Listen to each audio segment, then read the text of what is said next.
Atpadi police स्टेशनला जी घटना घडली त्याचं माहिती देण्यासाठी मी सचिनराव यादव सर्वांना मनपूर्वक जय जिजाऊ। मित्रांनो, काल दिनांक 18 ऑक्टोबर 2025 रोजी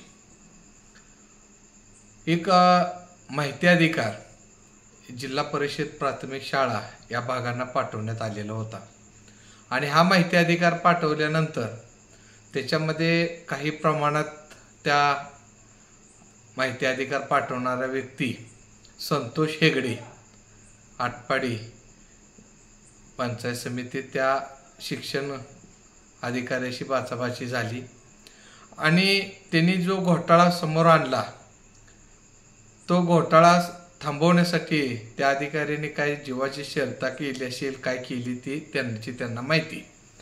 मित्रांनो, तो अधिकारी त्याला म्हणाला की मी तुझ्यावरती FIR दाखल करणार आहे। आता FIR दाखल करणार आहे म्हणल्यानंतर कुठलाही व्यक्ती मनाला एक घाबरतो आणि घाबरल्यानंतर त्यालाही काय भाषामध्ये त्याच्या घरच्यांना काय दमदाटी काय झाली असेल आणि हे दमदाटी झाल्यानंतर त्यानं आपली बायको आणि 2 महिन्याचं बाळ घेऊन आटपाडी पोलीस स्टेशन जिल्हा सांगली या ठिकाणी दाखल झाले।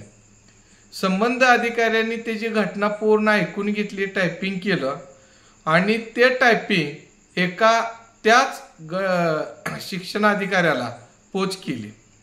त्याच्या अनुसार त्या अधिकाऱ्यांनी म्हणजे हे जी निकी टायपिंग केलेली होती त्याची प्रिंट पाठवली आणि त्याच्या अनुसाराने त्या गट अधिकाऱ्याची टीम त्याचे सहकारी मिळून आटपाडी पोलीस स्टेशनला अगदी त्याच्या समोर येऊन त्याच्या विरोधात FIR दाखल केली। तिथले काही अधिकाऱ्यांना VIP लोकांचं फोन आला असतील, काय XYZ झाला असेल। मित्रांनो, तो संतोष हेगडे संध्याकाळी 6 वाजता गेला होता, रात्री 2:30 वाजता त्याचा 2 महिन्याची मुलगी बायको आणि तो तरी त्याची FIR घेतली नाही आणि त्याच्या विरोधात एक गुन्हा त्याच्यावरती गुन्हा नोंद तिथंच त्याच्या समोर झालेला आहे। मित्रांनो, पण हे जी FIR दाखल होत नाही असं का होतं? मुळामध्ये माहिती अधिकार जर पाठवला तर ऑफिसमध्ये त्याच्याकडे बघण्याचा दृष्टिकोन खूप वेगळा असतो की तो काय आहे संबंध तो समजला जातो। आता विशेष काय होतं की माहिती अधिकार पाठवल्यानंतर तो त्याची विचारसरणी काय आहे त्याच्यातून ते ऑफिस स्टाफ पाहत असतो आणि तो ऑफिस स्टाफ पाहत असताना शासकीय कामात अडथळा आणला, दमदाटी केली, अरेरावीचे शब्द वापरले म्हणून एक गुन्हा दाखल करू शकतात। आणि महिला असतील तर विनयभंगाची एक प्रकार मोठ्या प्रमाणात चालतो आणि छेडछाडीची बी चालू शकते महिला। मित्रांनो, इथं 2 प्रश्न असे असतात की महिला एखादी सरकारी कार्यालयामध्ये एखादी महिला असेल, जर तिचा व्हिडिओ आपण बनवत असेल आपण आणि तिच्याशी संवाद साधत असेल तर तो छेडछाडीचा आणि विनयभंगाचा प्रकार होत नाही।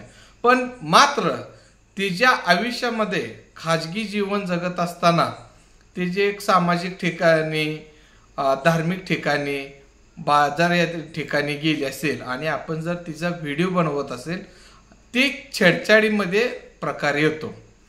आणि काय होतं की असे शासकीय कार्यालयामध्ये आपण जर व्हिडिओ बनवत असेल तर ते सोशल मीडियाचे एक कलम आहे 70 नुसार गुन्हा दाखल करण्याचा प्रयत्न करतात, विनयभंगाचा करतात, शासकीय कामात अडथळा 353 दाखल करण्याचा, ह्याच्या अखेर ते काहीच करू शकत नाहीत। संतोष हेगडे हा एक अतिशय हुशार मुलगा आहे, 25 ते 26 वयाच्या गटातला मुलगा आहे। तो खरा प्रामाणिक आहे, पण शासकीय कामामध्ये प्रामाणिक लोकांची गरज नाही। कारण का ते काय करतात हे आम्हाला माहिती आहे। मित्रांनो, सर्वसामान्य लोकांचा हा आवाज दाबला जातो। हा आवाज दाबल्यानंतर काय असतं की सरकारी अधिकारी म्हटलं की त्याची पोच खूप मोठी असते, त्याचे चांगले राजकीय लोकांशी गाठी भेटी असतात, त्याची एक टीम वर्क असतं आणि त्याच्या टीम मसल पॉवर बी असू शकते त्यांच्याकडं. ते कधी बी कुठं बी धरून मारू शकतात.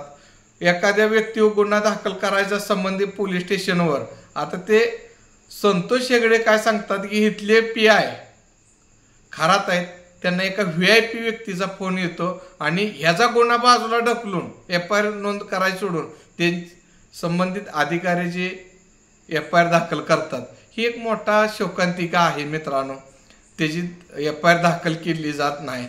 आणि तो काय गोर गरीब मुलांना जे काय शिक्षणाची सुविधा आहे हाच प्रश्न उठवतोय ना. त्या गोर गरीब मुला एखादा उद्योगपती होईल, एखादा व्यापारी होईल, एखादा प्रशासन सेवेमध्ये IAS IPS अधिकारी घडेल. उदाहरणार्थ त्या शाळेतील एखादा जिल्हा परिषदेच्या एखादा आमदार खासदार मंत्री म्हणून बी होऊ शकतो. अशा मुलांची जर छेडछाड होत असेल म्हणजे त्यांच्या ज्या सुविधापासून ते वंचित राहत असेल, एखाद्या सामाजिक कार्यकर्त्याने आवाज उठवला म्हणून त्याच्यावर गुन्हा दाखल करायचा का? माझं संतोष हेगड्यांना एवढंच आहे, मित्रा तुझ्यावर गुन्हा दाखल झालाय, आता सर्व तालुक्यामध्ये नव्हे जिल्ह्यामध्ये सांगली जिल्ह्यामध्ये तुझ्याकडे बघण्याचा दृष्टिकोन मित्रा बदललेला आहे. का तर कुठल्याही शासकीय कार्यालयात तुम्ही गेलात तर 353 आहे म्हटल्यानंतर बघण्याचा दृष्टिकोन खूप वेगळा आहे. माहिती अधिकार पाठवला तरी सुद्धा त्याची बघण्याचा दृष्टिकोन वेगळा आहे. त्याला खत पाणी न घालता संतोष हेगडे जसं तुमची आज घटना आहे तशीच माझ्या माग 2 महिने पाठीमाग ही माझ्याबद्दल घटना झाली. माझे अजून सुद्धा गुन्हे दाखल होत नाहीत. कसा की तुम्ही तुमची जे तुमच्यावर गुन्हा दाखल झालेला आहे त्याला प्रायव्हेटमध्ये तुम्ही चॅलेंज द्या आणि गुन्हा घेत नसतील तर प्रायव्हेट दाखल करा आणि गुन्हा संबंधी अधिकाऱ्यावरती दाखल होतो. तुमच्यावर जर चुकीच्या पद्धतीनं जर गुन्हा दाखल केला असेल तर तुम्ही क्वेशला आपल्या भागामध्ये कोल्हापूर या हायकोर्टाची ब्रँच झाली तिथं दाखल करा. तुम्ही थोडा मानसिक त्रास होतो, भीती असते, वेळ जातो, आपल्या कष्टाचा घामाचा पैसा जातो, त्याच्यामुळं आपली चिडचिड होती. मित्रा ह्यातून जर आपण माघार घेतलं तर समाजात प्रचंड मोठी आपली बदनामी होते. म्हणून संतोष हेगडे तुम्हाला जर काय आर्थिक मदत लागत असेल, सहकार्य लागत असेल तर आम्ही कधीही करायला तयार आहे. विषय काय की विषय हा तुमच्यावर अन्याय झालेला आहे आणि हा अन्याय तुमच्यावर होत नाही, असं राज्यभर होत असतं. आणि हे घटना स्वतः त्या घटनेचा जी आज 18 तारखेला काल जी तुमच्यावर घटना घडली तशी आमच्यावर बी झालेली आहे. ह्याला घाबरून जायचं नाही. आणि दुसरी गोष्ट प्रायव्हेट दाखल तर करा, कॅशला दाखल करा आणि संबंधित अधिकाऱ्याची जी संपत्ती आहे त्या संबंधित कार्यालय असेल आणि जे भारतामध्ये राज्यामध्ये जे गोपनीय संस्था असतात, उदाहरणार्थ अँटी करप्शन असेल, SIT असेल, CBI असेल, याच्यामध्ये तुम्ही ह्यांच्या मालमत्तेची चौकशी व्हावी. त्यांच्या सर्व्हिसला लागत असताना त्यांचे कुटुंब असेल आणि त्यांचे नातेवाईक असेल आणि वैयक्तिक असेल, ह्यांची मालमत्ता भरमसाठ वाढली आहे हे निदर्शनाला आणून द्या. ह्यांच्यावर गुन्हे ते करतात, बरोबर करतात. फक्त तिथं अर्ज द्या. तुम्हाला जर तुम्हाला वाटत असेल खर्च नाही, तुम्हाला फास्ट न्याय पाहिजे असेल तर तुम्ही हायकोर्टात तर जाऊ शकता. पण राज्य मानव आयोग इथं सुद्धा तुम्ही FIR दाखल करू शकता. लोक आयुक्त मुंबई या ठिकाणी सुद्धा आपण दाखल करू शकता. तुम्हाला अतिशय प्रामाणिकपणे न्याय मिळतो. मित्रांनो, मागच्या आठवड्यात संतोषराव मी कोल्हापूरला गेलतो. एक अधिकारी काही दिवसापूर्वी खूप अतिशय चांगल्या पदावर असणारा अधिकारी इतका झालवादी असायचा की त्याच्या म्हणजे तो लय साजूकचा आवा आणायचा. मित्रा, त्या कोर्टामध्ये माझ्या शेजारी बसलेले होते.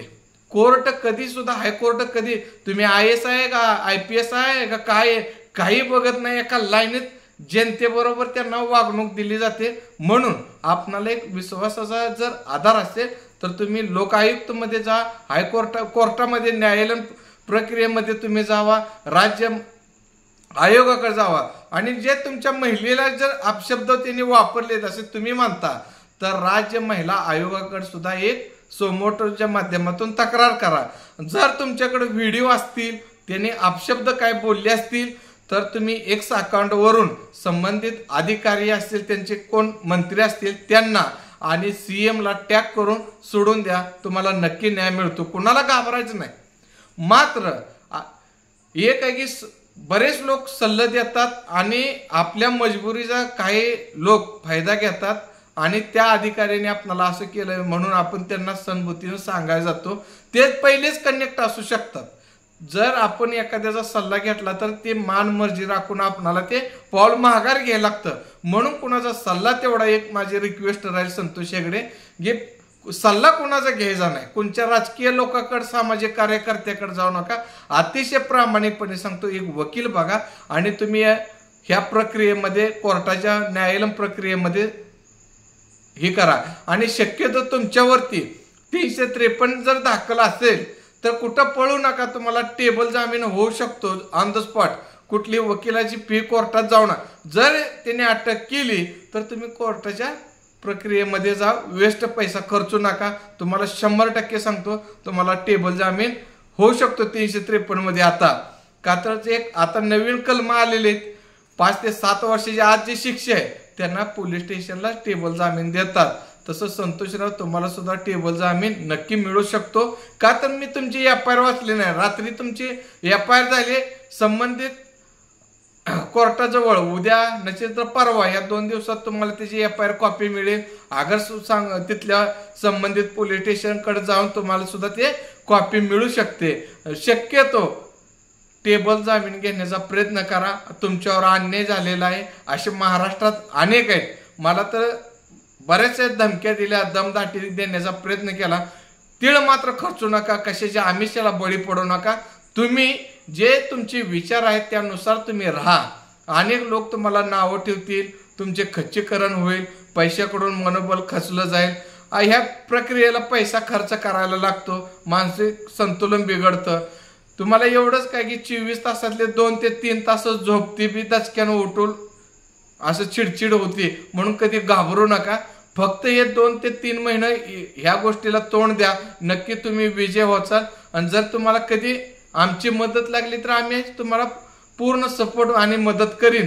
आणि ज्या अधिकाऱ्यांनी 100% तुमची केस चुकीच्या पद्धतीने तुमच्यावर जर दाखल झाली असेल, कॅशमध्ये ते 6 ते 7 महिन्यात ओढून जाऊ शकते.